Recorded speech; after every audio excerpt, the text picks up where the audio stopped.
നിങ്ങളുടെ favourite shows ഇനി ഒരിക്കലും മിസ്സാവില്ല. ഇപ്പോൾ C5 കാണും നിങ്ങളുടെ ഫേവറേറ്റ് ഷോസ് തികച്ചും സൗജന്യമായി. ഞാൻ രാജുവിന്റെ മുറി വൃത്തിയാക്കി അവിടെ പുതിയ ബെഡ്ഷീറ്റും കർട്ടനും ഒക്കെ ഇട്ടതേ ഇവളെ ആ മുറി കയറ്റി ട്യൂഷൻ എടുപ്പിക്കാനാണോ? അതിനിപ്പോ ഞാനെന്ത് ചെയ്യാനാ? ചേച്ചി വാ, നമുക്കേ ചോദിക്കാം. അവൻ പറഞ്ഞിട്ട് പോയത് നീയും കേട്ടതല്ലേ. ഞാനിനി അകത്തേക്ക് കൂടി വന്നാ അവൻ എന്നെ വഴക്കു പറയും.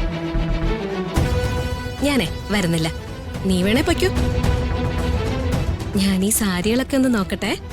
ചേച്ചി ചേച്ചി കാര്യം കഴിഞ്ഞപ്പോ സ്വഭാവം മാറി. ഞാൻ പോവാ.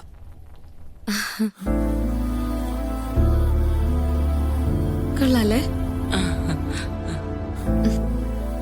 വാവ്, ചെറിയ മുറിയാണെങ്കിലും നല്ല ഭംഗിയുണ്ട്. പക്ഷേ എന്റെ മുറി ഇങ്ങനെ ആയിരുന്നില്ല മാഡം. ഇതാരെ ഇങ്ങനെ മാറ്റിയത്? ഞാനാ. പിന്നെ വന്നോ? ഒരു ബോർഡിന്റെയും കുറച്ച് ചോക്ക് പീസിന്റെയും ഒരു ഡസ്റ്ററിന്റെയും കൂടി കുറവേ ഇനി ഈ മുറിക്കുള്ളൂ. അതിനെന്താ, പെട്ടെന്ന് തന്നെ അതും കൂടി ഞാൻ അറേഞ്ച് ചെയ്തു തരാം. ഒത്തിരി നന്ദിയുണ്ട് കേട്ടോ. തൽക്കാലം ഞാനേ ഒരുപാട് നന്ദികൾ സ്വീകരിക്കാൻ ഉദ്ദേശിക്കുന്നില്ല. ഇന്ന് തന്നെ ഇപ്പോഴേ കുറേയേറെ നന്ദി എനിക്ക് കിട്ടി. രമ്യ, മറ്റുള്ളവർക്ക് ഉപകരിക്കുന്നത് ഇയാളുടെ തൊഴിലാണെന്ന് എനിക്ക് മനസ്സിലായി. ഏതായാലും ഞാൻ തന്ന നന്ദി വരവായിരിക്കട്ടെ. അയ്യോ, ഞാനിപ്പോഴേ പോക്കുവരവ് നടത്താൻ ഉദ്ദേശിക്കുന്നില്ല. അയ്യോ, കഷ്ടായിപ്പോയി. ആണോ? സാരമില്ല, ഞാനേ അങ്ങ് സഹിച്ചു. ഓ, ഒന്ന് നിർത്തുന്നുണ്ടോ? രണ്ടുപേരും കൂടെ എന്റെ ചെവി പൊട്ടിക്കുമെന്ന് തോന്നുന്നുണ്ടല്ലോ. രമ്യ, നീ സാരി വാങ്ങിക്കാനല്ലേ നാട്ടുകാരെല്ലാം വിളിച്ചു കൂടിയത്? പോയി സാരി വാങ്ങി എല്ലാവർക്കും കൊടുക്ക. എനിക്ക് രതിക മാഡത്തിനെ പഠിപ്പിക്കാൻ ഒരുപാടുണ്ട്. മാഡം, ബുക്ക് എടുക്കും മാഡം. നിനക്കുള്ള പണി ഞാൻ തരാടി വെള്ളപ്പാറ്റെ. നീ എവിടെ പോയി രാജുവിന്റെ കൂടെ ട്യൂഷൻ ഇരുന്നാലും നിന്നെ ഞാൻ ശല്യം ചെയ്യും.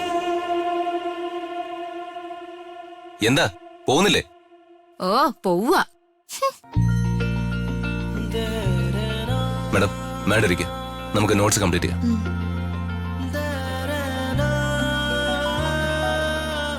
നമ്മൾ എവിടെയാ നിർത്തിയത് മാഡം? രാജു, ഒറ്റ മിനിറ്റേ, ഞാൻ ഈ മെസ്സേജ് ഒന്ന് നോക്കിക്കോട്ടെ. ചിലപ്പോ അപ്പു ആയിരിക്കും.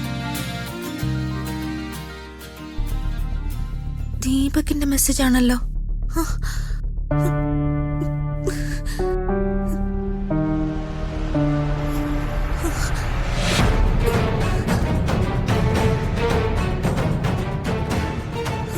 ഈശ്വര, ഇത് വലിയ പ്രശ്നമാവൂലോ.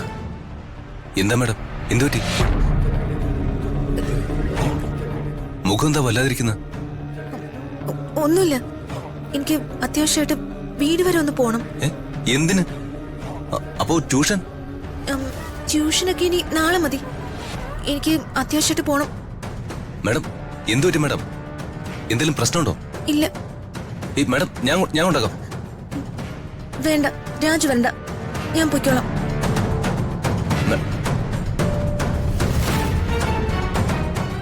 ഋതിക മാഡത്തിന് ഇത് എന്തു പറ്റി? ഡൗൺലോഡ് ചെയ്യൂ C5 ആപ്പ്. കാണൂ എല്ലാ എപ്പിസോഡുകളും സൗജന്യമായി.